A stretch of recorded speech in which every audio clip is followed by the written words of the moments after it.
I think one of the best things about running a business and having people working for you is there are these moments where you can see somebody who has grown and who has become, things have progressed and their life has gotten better, and you get this massive sense of pride to be involved.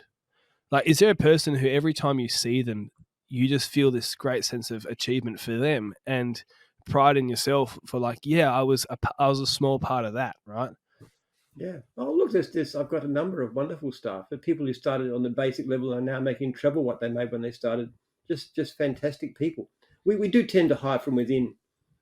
Our top people very often come up through the system in some way, and yeah, it's very satisfying. It's a wonderful job. It's a very meaningful kind of job. What I do because Mm. you're contributing for success. I mean, look, we probably created more millionaires than any company in the country, I would say.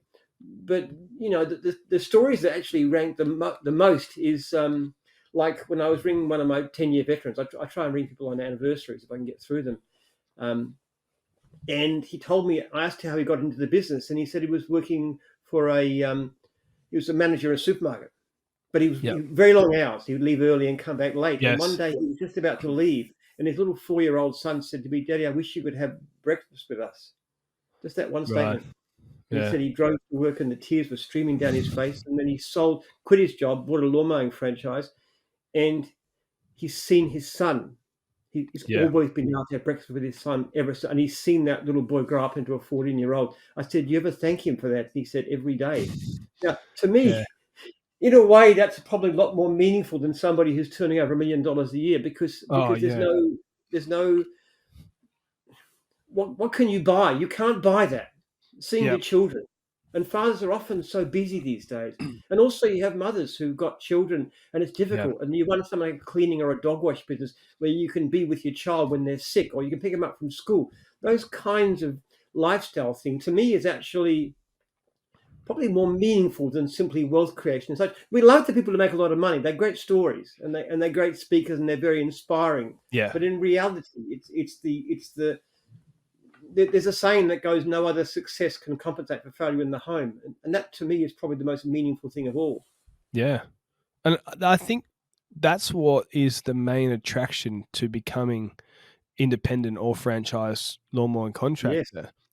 It's, yes, yeah, you can earn pretty good money. The more business minded you are and the more you take it seriously, the more you learn, right? But I think most people, they're like, the fact, like I had it yesterday because it's, cold and wet here at the moment, like it probably is over in Victoria too. Um, yeah, I had maybe 3 or 4 hours worth of actual gardening jobs I needed to do.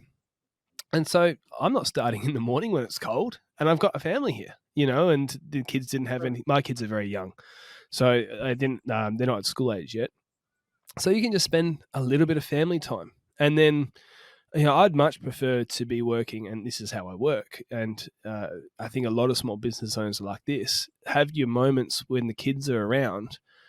Don't go to work then, and I'd prefer to after dinner, after they've gone back to bed, to work from 7 till 10 at night, if mm, I have to, but have 7 a.m. till 10 a.m. free to hang out with the kids or to spend time. And that flexibility, you can't put a value on that for money. no. You Look, know, you're spot on. I've got a 13-year-old son, my youngest of my 10 children, still with us, you have 10 and children. 10 10. That's a children. big one. I've Wow, got that 10 children these days. I Just had a normal. I had a classmate who was one of 10, and that's the only other person, and a classmate from Well, kindy to I've got 10. All wonderful, all wonderful. But the thing about it is that I actually drive him to school and pick him up pretty well every yes, day. And that's like 3 hours a week I'm chatting with Aaron. And that time is precious. Now, yeah, as you say, I might work peculiar hours. I can work in the evening. I can do all kinds of things. I can be doing seminars the weekends. But I've got time for my kids, and I always have had. And you can't, yeah. I don't think people exaggerate how much material success matters. And I actually, I have a mission in my research project, which is really important to me, and I need the money. But in personal terms, I bought my first ever new car last year because I went electric. But the car I had before was worth $10,000. My clothes, my boots here, that's from Kmart. So I don't even wear I have Kmart very boots. pedestrian. My wife cuts my hair because otherwise I just look too shabby and I won't go to a barber. So I'm very I don't believe in spending money on stuff. People have this idea that if you have more money, you'll be happier, but it's actually not really true. Yeah. There's a saying that goes that social comparison is the thief of joy. Oh, If you spend 100%. all your efforts in trying to impress people by having a bigger house or a fancier car or splashier clothing, you're competing all the time, and there's always somebody who's more successful than you. That's a lousy way to live a life, and it Yeah. doesn't make you happy. I like 100% because my business is 10 years old. And when I was about 3 years into business, I had the free time, and this is before I had any kids. My wife and I started volunteering at a drug rehab here in Perth. And it was a very strict, very intense place. She ended up working there full time, and I would volunteer Tuesday evenings into the night and then Saturday afternoons. And I had a very small role, and that role was I'm a guy who doesn't really drink. I've never had any drugs or anything like that. It just isn't that's not my pitfall. I got others, right? I got other problems in my life. So I just wanted to be at the time in my 20s, go hang out with the other guys in their 20s and be a friend to people who've never had a friend who wasn't a drug addict. And through that, we got the opportunity to hire people and give them an opportunity. And we had lots of Mm. people come and work who had already gone through the program because I'm not a drug rehab. That is some of the most satisfying times of my life. Last week, one of the guys who used to work for us, we still mow his mum's lawn. And I went to go. I had that job on for my list for the day, and I got to the end of the day. He's my second last job, and I pull up, and he's there. He's at his mum's house, and he grabs the equipment, helps me mow his mum's lawn just for old time's sake. And he's telling me about another guy who they both graduated the program, both spent 2-3 years in this program, and how he's doing so well. And this guy was the most accident-prone person and just an absolute nightmare business wise. Lovely guy, like super nice. Went to his wedding. Somebody who I really appreciate as a person, but as a business owner, it was painful.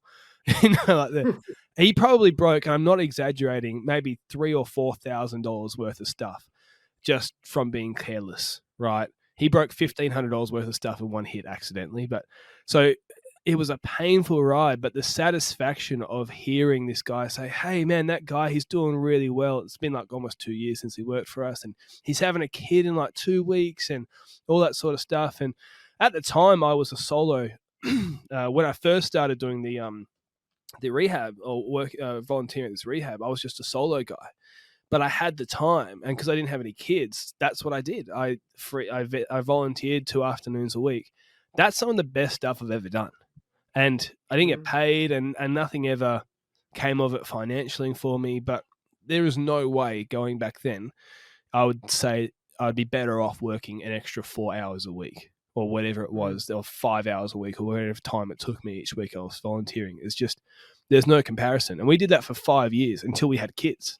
So it's like, and yeah, that was some of the best times of our life, and those are the things that you and these types of businesses can free people up to do, which is just it's got nothing to do with money.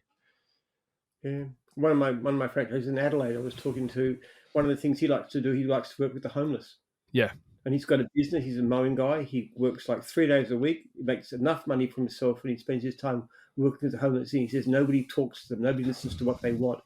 Just direct personal interaction. That's his mission, which is amazing. And to me, that's at least as impressive as a person turning over $1 million a year in its own way. I think he's wonderful. We actually like these stories. We try and get people to tell us stories. We actually have been bonuses for them, like these Accord cards and stuff. If they can give us a story, that's the kind of thing we'd love to hear. yeah. Maybe I mean you'd be running around in. I mean, maybe you are, maybe you aren't, but like there'll be a lot of what my experiences of very wealthy people, and I do know a few people who have quite a bit of wealth, not much, right? But just being in business gets you in these sorts of circles over time. And I remember I went and had lunch with a guy whose role is to buy and sell mining businesses, small mining businesses, and sell them to build them up and sell them to big companies. So he's rolling in some money.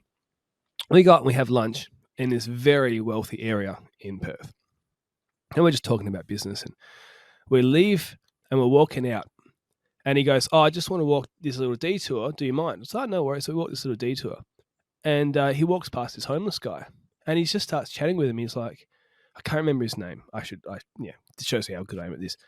But this was a routine this really wealthy guy did. And he just bought him a coffee. And it was like that was his habit. And he knew the guy's name, he knew where he would be. And that's what he just did. And you get these pictures of people that on the internet or in social, um, movies, things like that, of really wealthy people being selfish, arrogant, all about themselves. But there's actually quite a few people who are doing what you just said, where they realize the money's not important anymore. That's not interesting to Mm. me. I mean, is that your experience? I mean, do you hang out with a lot of people like that who have that mindset as well? I don't really know any rich people because my whole life is so focused on my franchisees and my own people. I honestly don't mix with other business owners. You also Apart said you're from, quite an introvert as well, so that would play into it, I guess. yeah, yeah. Well, every franchisee in Jim's group has my phone number and email address. It's not something I give to outsiders, especially not my phone number. But any one of them has it, and they can contact me, and they get several contacts a day about things, different things. So it's fairly intensive. I'm right at the center of everything here, so I have a lot of people that I keep contact with. But we're very internal looking. We don't really consider competitors or Yeah. anybody else or other business owners. Just don't focus that way. There's enough going on in gyms. Go back to the business side of things. Was there ever a moment where it was potentially the case that gyms wouldn't work out, either early days or maybe a big financial struggle hit? A growth period was really difficult. Look, I've been through some very hard times. Um, just especially right in the beginning when it was just very tough and I was deeply in debt and just on the edge. But I guess I don't think you can be beaten if you don't give up. That's my feeling. Even the worst times, the thing that defeats people is despair.